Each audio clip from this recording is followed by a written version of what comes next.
Recently हमारे देश की कुछ हिस्टोरिक साइट्स को इंक्लूड किया गया यूनेस्को की वर्ल्ड हेरिटेज साइट लिस्ट के अंदर। इसके वजह से इंडिया उस एक्सक्लूसिव सुपर 40 क्लब का मेंबर बन गई, जो उन कुछ गिने चुने देशों को कहा जाता है जिनके पास 40 या उससे ज्यादा यूनेस्को की वर्ल्ड हेरिटेज साइट्स है।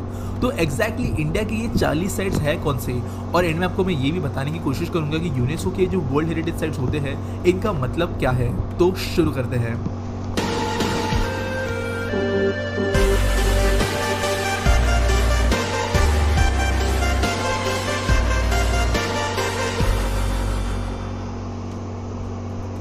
बात करते हैं सबसे पहले साइट्स के बारे में जो इंक्लूड की गई थी यूनेस्को के वर्ल्ड हेरिटेज साइट के अंदर, जहां पर इंडिया इंक्लूडेड थी।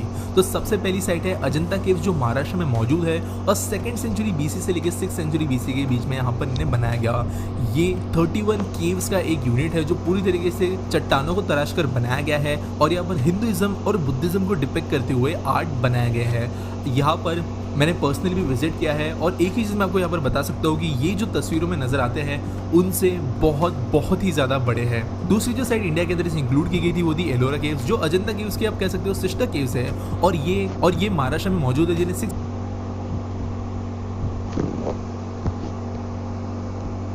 रिसेंटली हमारे देश की कुछ हिस्टोरिक साइट्स को इंक्लूड किया गया यूनेस्को की वर्ल्ड हेरिटेज साइट लिस्ट के अंदर। इसके वजह से इंडिया उस एक्सक्लूसिव सुपर 40 क्लब का मेंबर बन गई, जो उन कुछ गिने चुने देशों को कहा जाता है जिनके पास 40 या उससे ज्यादा यूनेस्को की वर्ल्ड हेरिटेज साइट्स है। तो एक्जैक्टली इंडिया की ये 40 साइट्स है कौन सी, और इनमें आपको मैं ये भी बताने की कोशिश करूंगा कि यूनेस्को के जो वर्ल्ड हेरिटेज साइट्स होते हैं इनका मतलब क्या है। तो शुरू करते हैं।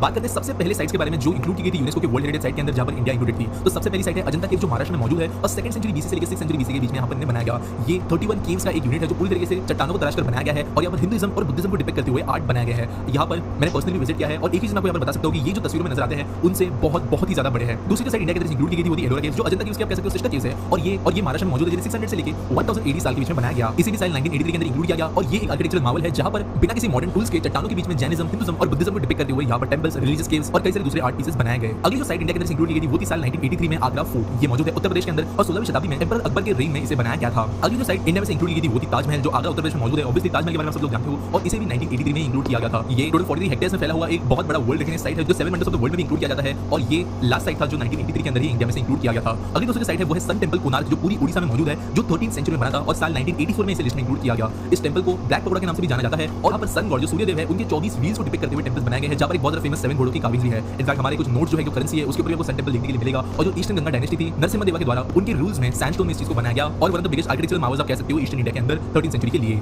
अगला दोस्तों जो साइट इंक्लूड किया गया यूनेस्को की लिस्ट में वो था group of monuments eight Mahabalipuram. दोस्तों ये साइट तमिलनाडु में मौजूद है, और जो पल्लव राजा थे उनके द्वारा इसे बनाया गया। 7वीं और 8वीं शताब्दी में इनका काम हुआ, और total 11 cave sanctums, chariots, temples, open air rock reliefs और कई सारे ऐसे आर्किटेक्चरल मार्वल्स यहाँ पर देखे गए हैं, जो आज के डेट में भी सीक्रेट सिटी किस तरीके से उस टाइम पर बनाए गए होंगे, क्योंकि बिना क्रेन्स या मॉडर्न इक्विपमेंट के कोई भी पॉसिबल मीडियम नजर नहीं आते ऐसे साइट को बनाने के लिए। अगला दोस्तों जो साइट है वो है काजीरंगा नेशनल पार्क, जो आसाम के अंदर है। ऑब्वियसली ये एक नेशनल पार्क होने की वजह से यहाँ पर कंस्ट्रक्शन नहीं हुआ है, लेकिन 1985 में इसे इंक्लूड किया गया था एज अ नेचुरल हेरिटेज, और ये एक ऐसा भाग है आसाम का जहाँ पर नेचुरली हर साल ब्रह्मपुत्र नदी के जैसे फ्लड्स आती है, जो इसे बहुत ज्यादा फर्टाइल बनाती है, और यहाँ पर बहुत रेयर इंडियन राइनोसोरस आपको देखने के लिए मिलेंगे। ये वाइल्ड लाइफ सेंचुरी वैसे 1950 में ही डिक्लेयर कर दी गई थी, लेकिन जब से यूनेस्को की लिस्ट में इंक्लूड किया गया है यहाँ पर बहुत ज्यादा कंजर्वेशन हुआ है, और अभी यहाँ पर सबसे ज्यादा पॉपुलेशन मौजूद है great Indian one horned rhinoceros का। अगला जो स्पॉट है वो है मानस वाइल्ड लाइफ सेंचुरी, जो फिर से आसाम में ही मौजूद है, इसे भी 1995 में इंक्लूड किया गया था, और ये फेमस है अपने reptile species, 350 species of bird, endangered animals, और प्रोजेक्ट टाइगर, जो वर्ल्ड हेरिटेज साइट दिसंबर 1995 के दौरान शुरू किया गया था। इसका ये एपिसेंटर था। इंडिया सबसे ज्यादा सक्सेसफुल देश है पूरी दुनिया में टाइगर्स को रिजर्व करने के लिए। ट्रिपल डिजिट से मोर देन 6000 टाइगर्स इंडिया के अंदर मौजूद है, और ये जो मिशन इंडिया के अंदर सेफ टाइगर वाला शुरू किया गया था वो इसी जगह में से साल 1985 में शुरू किया गया। अगली दूसरी साइट है वो है केलदव नेशनल पार्क, जो है राजस्थान में, और साल 1985 में इसे इंक्लूड किया गया। ये एक ऐसा रीजन है जहां पर चाइना, तुर्कमेनिस्तान, अफगानिस्तान, साइबेरिया, इन सारी रीजन्स में से जो क्रेन्स होते हैं, जो बर्ड्स होते हैं, वो माइग्रेट करने के बाद में लैंड करते हैं। टोटल 6880 एकड़ में ये फैली हुई जमीन है। एक जमाने पर यहाँ पर डक हंटिंग की जाती थी राजाओं के द्वारा, लेकिन आज एक प्रोटेक्टेड साइट है, और यहाँ पर विजिट करके माइग्रेटिंग बर्ड्स देखने का मौका लोगों को मिलता है।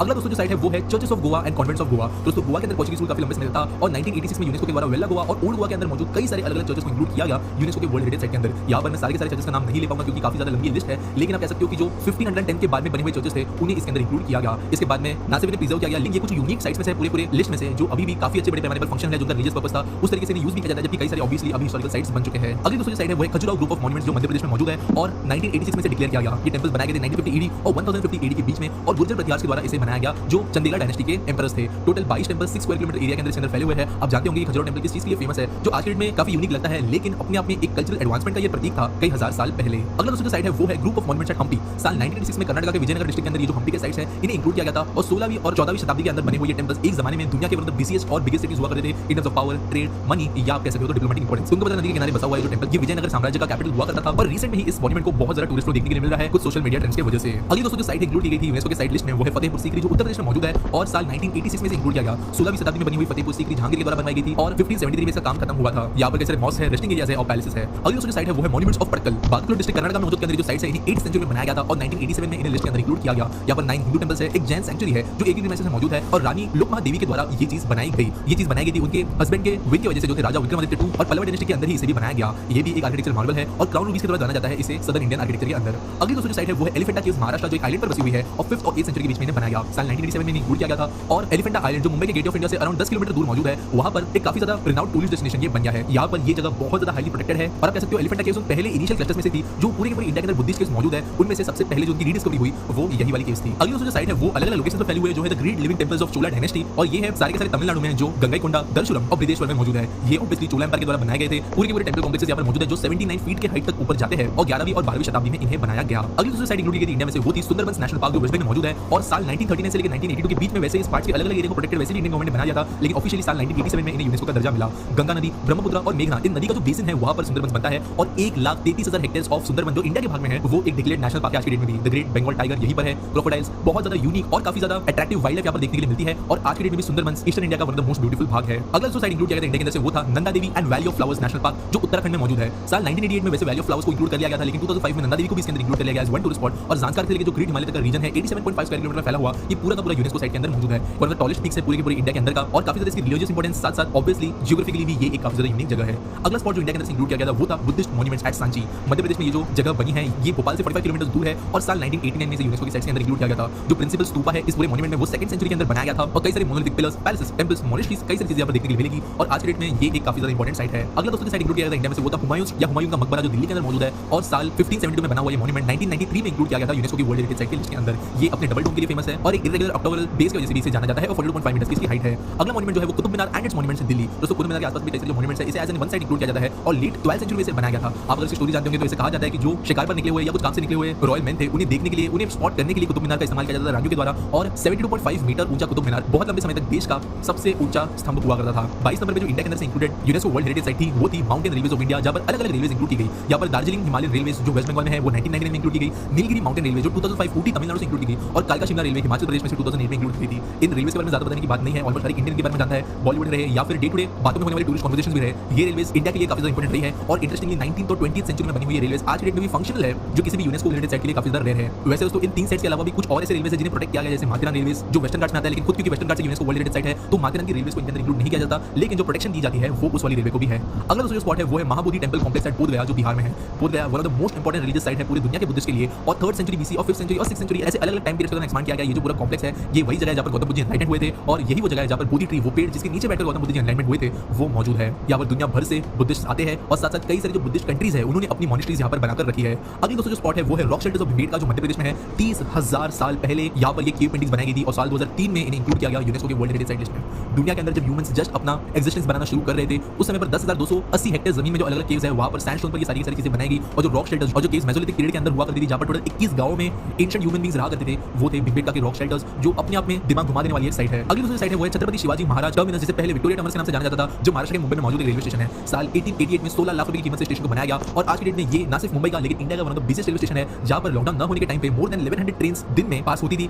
वो भी एक टर्मिनस होने के बावजूद। ये भी कुछ यूनिक साइट्स में है जिनका बड़े पैमाने पर आज की डेट में प्रैक्टिकल यूज हो रहा है जिस हिसाब से बनाया गया था उसी तरीके से इनका इस्तेमाल किया जा रहा है। और आप सब जानते होंगे कि बहुत बड़ा रीडेवलपमेंट स्टेशन के लिए प्लान है जब हिस्टोरिकल एस्पेक्ट को ज्यादा छुआ नहीं जाएगा लेकिन स्टेशन के रूप को और ज्यादा बदल दिया जाने वाला है ताकि आने वाली सेंचुरीज के लिए भी ये फंक्शनल रह पाए। अगला दूसरी साइट है वो है चांपनेर पावागढ़ आर्कियोलॉजिकल पार्क जो गुजरात में मौजूद है और 8 से लेकर 14 सेंचुरी के बीच में बने हुए जो साइट्स है इन्हें 2004 में इंक्लूड किया गया था यूनेस्को की लिस्ट के अंदर। ये भी बहुत ज्यादा प्रीहिस्टोरिक जगह है जहां पर एक जमाने में गुजरात का जो एंशिएंट किंगडम था उसका हिंदू कैपिटल इसी जगह को माना गया था और कई सारे agriculture site, water installations, Jain temples, Kali Mata temples जैसी चीजें यहाँ पर मिली है।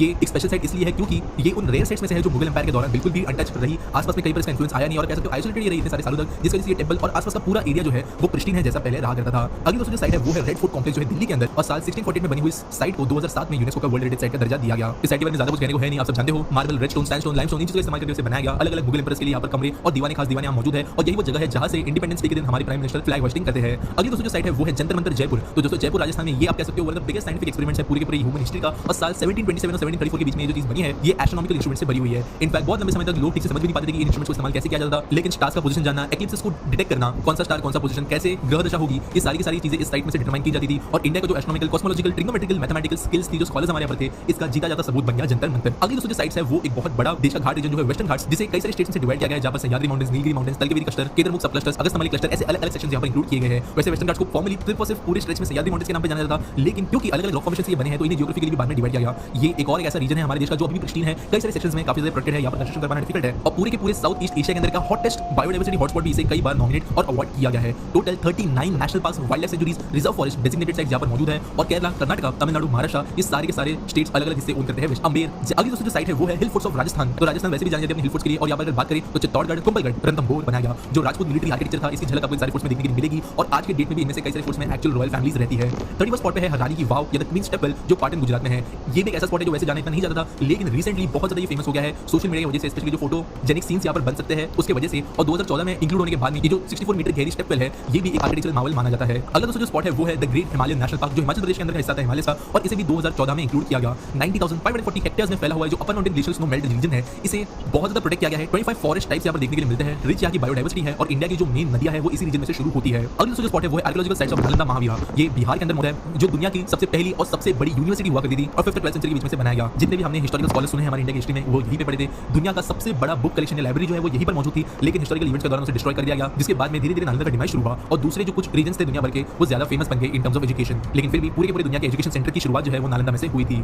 अगला दूसरा स्पॉट है वो है कंचनजंगा नेशनल पार्क जो सिक्किम के अंदर मौजूद है, और ये एक ऐसा एरिया है जहां पर valleys, lake, glaciers, snow cap mountains, ancient forest और वर्ल्ड का तीसरा हाईएस्ट पीक कंचनजंगा हमें देखने के लिए मिलता है। 2016 में इसे इंक्लूड किया गया इस लिस्ट के अंदर, और ये भी एक जियोग्राफिकल एनोमली है। अगला दोस्तों जो स्पॉट है वो है आर्किटेक्चरल वर्क ऑफ ली कॉर्ब्यूसियर चंडीगढ़। ये कुछ उन यूनेस्को वर्ल्ड हेरिटेज साइट्स में से जिसे ज्यादातर लोग जानते हैं नहीं। आप जानते हैं कि चंडीगढ़ को प्लान तरीके से बनाया गया था और एक आर्किटेक्ट को इसके लिए काम दिया गया था जिन्होंने पूरी तरीके से आर्किटेक्चर को रीडिफाइन करते हुए टोटल 17 ऐसे बिल्डिंग्स चंडीगढ़ में बनाए थे जिनका इस्तेमाल आज भी होता है, और इन्हें भी उनकी यूनिकनेस की वजह से 2016 में यूनेस्को की वर्ल्ड हेरिटेज साइट्स के अंदर इंक्लूड किया गया। आप ऐसा भी कह सकते हो ये कुछ उन साइट्स में से है जो सबसे ज्यादा लेटेस्ट बनी थी, लेस देन सेंचुरी पहले इन्हें बनाया गया और उसके बावजूद ये साइट्स के अंदर इंक्लूडेड है। अगली दूसरी साइट है वो है हिस्टोरिक सिटी ऑफ अहमदाबाद जो अहमदाबाद गुजरात है। इस पूरी सिटी को वर्ल्ड हेरिटेज साइट का दर्जा मिला है। साबरमती नदी के किनारे बसा हुआ जो शहर है ये 15वीं शताब्दी से अपना इन्फ्लुएंस अपने आसपास देता जा रहा है और कई सारे public well, religious institutions, feeders, historic buildings यहाँ पर देखने के लिए मिलेगी। अगला दूसरी साइट है वो है the Victorian and art deco architecture of Mumbai. तो यहाँ पर भी मल्टीपल साइट्स इंक्लूडेड है जहाँ पर मुंबई का हाई कोर्ट, मुंबई यूनिवर्सिटी में मौजूद Rajabai tower, Mumbai convention hall, Eros cinema, university library, इन जैसे अलग अलग साइट्स मौजूद है। और 19th और 20th सेंचुरी में बने हुए ये सारे के सारे स्पॉट्स ऑब्वियसली ब्रिटिश के द्वारा बनाए गए थे और 2018 में इन्हें रिकॉग्नाइज किया गया as UNESCO world heritage sites. अगली दूसरी साइट है वो है जयपुर। अहमदाबाद की तरह ये भी एक पूरा का पूरा शहर है जिसे यूनेस्को के द्वारा वर्ल्ड हेरिटेज साइट का रिकॉग्निशन दिया गया है 2019 में, और साल 1727 में इसके फॉर्मेशन के बाद में यहाँ पर भी कई सारे पैलेसेस, टेंपल्स, ट्रेडिशनल आर्किटेक्चर आपको देखने के लिए मिलेगा। अगला दूसरा जो स्पॉट है वो है ककातिया रुद्रेश्वरा टेंपल या रमप्पा टेंपल जो तेलंगाना में मौजूद है। इसी साल 1 महीना भी नहीं हुआ इस टेंपल को यूनेस्को के वर्ल्ड हेरिटेज साइट के अंदर इंक्लूड किया गया है। गणपति देवा और रेचल्ला रुद्र रेड्डी इन किंगडम्स के दौरान इसे एस्टैब्लिश किया गया साल 1123 और 1323 के बीच में।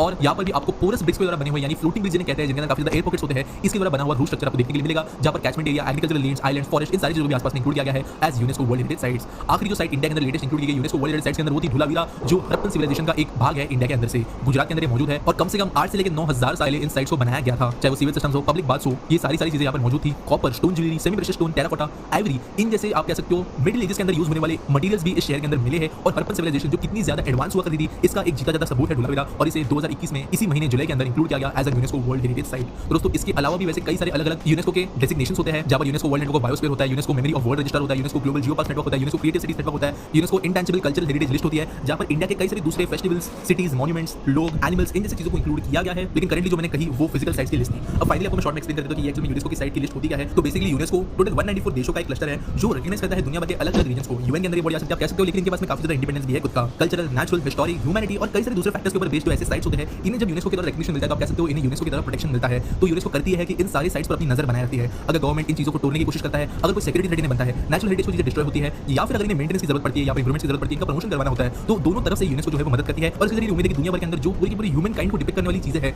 वो आने वाले कई सारे शताब्दियों तक, आने वाले जनरेशन के लिए हमेशा प्रिजर्व रहे और कोई भी गलत फायदा उठाते हुए उनका नुकसान ना करे, फिर चाहे वो डेजर्ट्स हो, फॉरेस्ट हो, लैंड्स हो, लेक्स हो, मॉन्यूमेंट्स हो या फिर विल्डरनेस। उम्मीद करता हूं ये वीडियो आपको पसंद आई होगी। काफी लंबी ये वीडियो बन गई है तो लाइक, शेयर, सब्सक्राइब करना बिल्कुल नहीं भूलना। मिलेंगे अगले वीडियो में।